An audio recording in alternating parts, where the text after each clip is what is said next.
Oh, hey guys, Sprinklebeak here. Back for a quick update on the system. Well, I thought this was going to happen. We had some heavy rain, finally. You can see my valve box here. Quite a bit of water, standing water in there.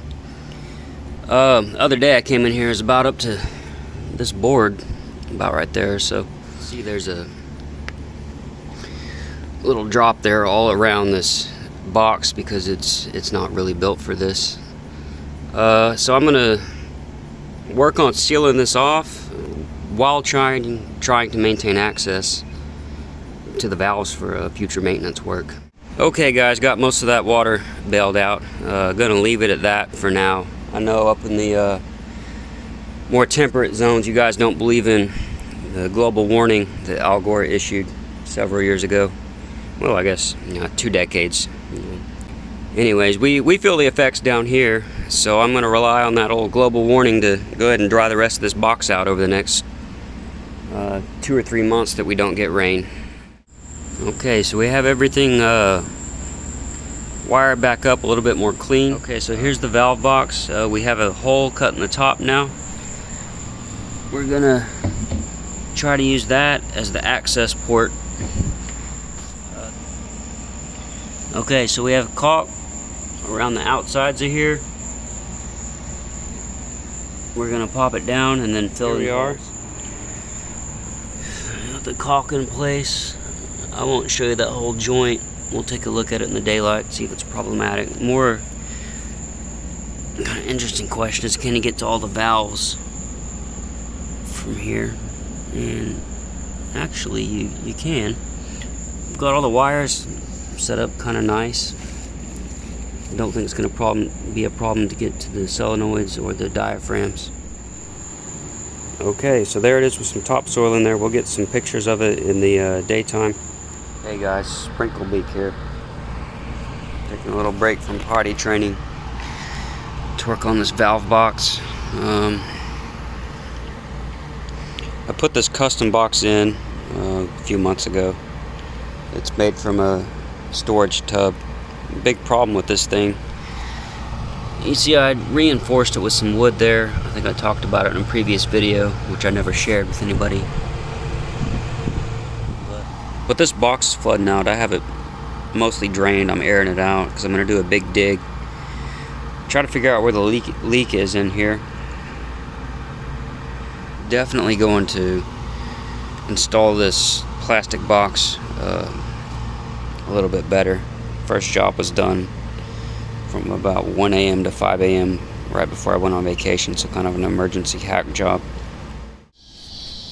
Hey guys, Sprinklebeak here. Got the box out of the ground. Just got a crack up here. And this side's pretty collapsed in from the bottom being cut out here. Going to go in and try to reinforce this with some wood and see if we can give it a little more stability. So we have phase 1 of the reinforcement done. Ground these flag screws down. A couple things I'm going to add. I think I'm going to add a layer on the bottom, at least on 3 sides, and a layer around the top. And I don't like this divot in the top, so I think I'm going to add a plywood on top. So a few more layers added. What I'm trying to do is keep these thin sections from bending. So here's the top of the box.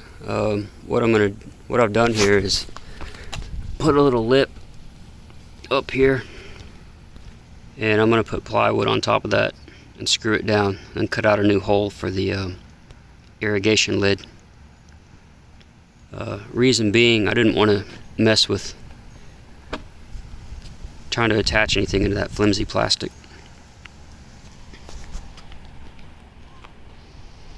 Went ahead and cleaned up the edges and corners. This part will probably stick out of the ground a little bit, so I don't want the boards to be unflush. I planed the tops a little bit because they're angled coming up.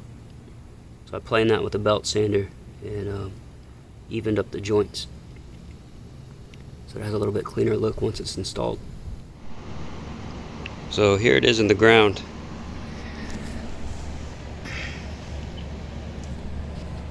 Got some clearance to work on all the valves. Need to go back in there and clean those wires up, but I'll do that after. Put these two green covers on top so I can get in there, easier access, just to check if there's leaks in there. Okay, so there it is, cleaned up a little bit. Got grease caps on everything, so I think we'll button it up and call it a day. And there we are with the topsoil in.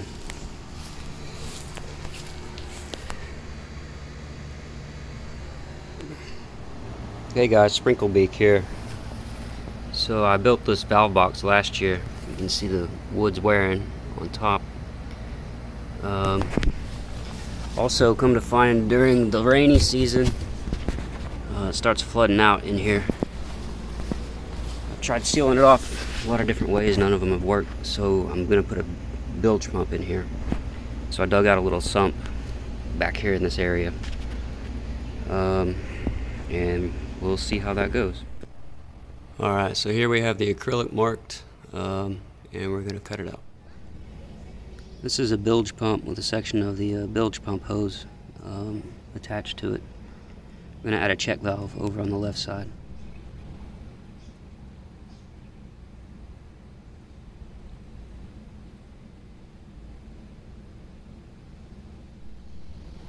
Alright, so here's the check valve after using a belt sander to take those nubs off and bring the OD down so it'll fit on the hose that we're coupling it to. Okay, so here's a 1/2-inch tubing connected to the check valve. So we got the pump wired up to a 12-volt battery. I'm gonna drop it in this bucket of water and let it pump it out.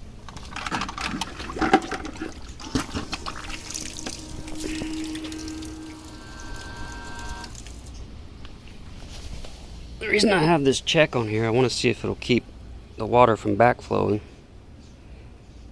So what that has the potential to do when it backflows is turn the pump back on. You could just set it into a cycle of on off without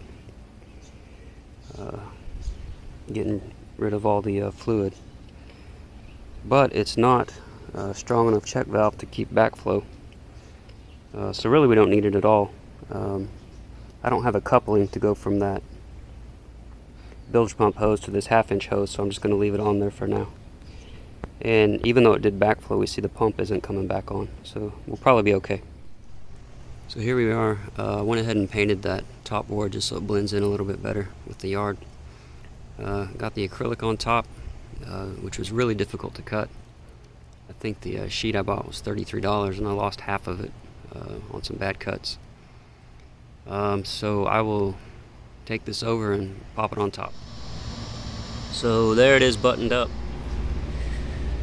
So I mounted a piece of wood down there to anchor the pump so that it doesn't start floating around. It just pops on top of the blue piece there. Alright, so here we have the bilge pump installed and the battery connected. Next I'm going to go get a hose, fill it up, and see how this thing works.